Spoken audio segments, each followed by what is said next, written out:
Hi Unity game devs, here's part 5 of the inventory tutorial in which we will use refactoring for our C# scripts to improve the software design. I implemented the logic to drop an item to the ground for testing in the method onDrop of the X.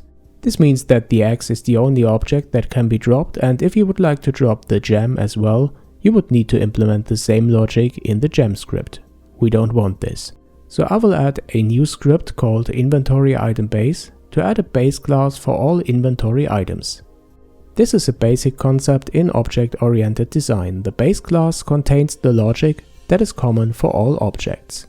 Our base class implements the interface iInventoryItem, like the X or the gem does, and in the onPickup and onDrop method I add the common logic. Set an item inactive on pickup and drop it to the ground and reactivate it on drop.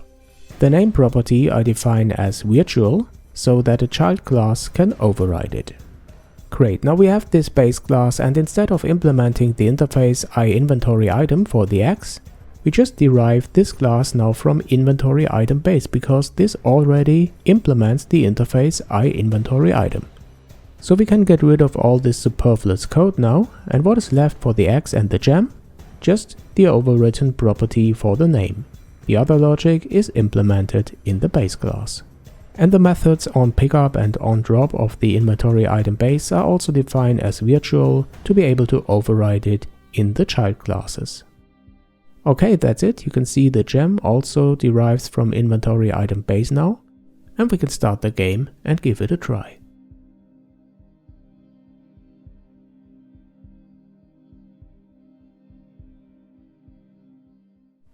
And have a look at this, how great that works for both items, for the gem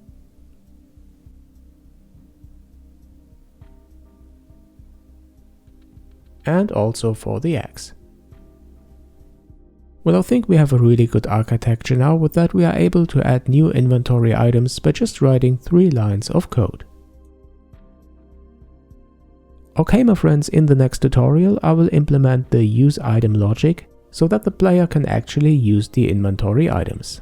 So I hope you liked the video and my channel, and if you do, please don't forget to subscribe to not miss the next tutorial. Thanks a lot for watching, thanks for your support, and come back soon to JNM.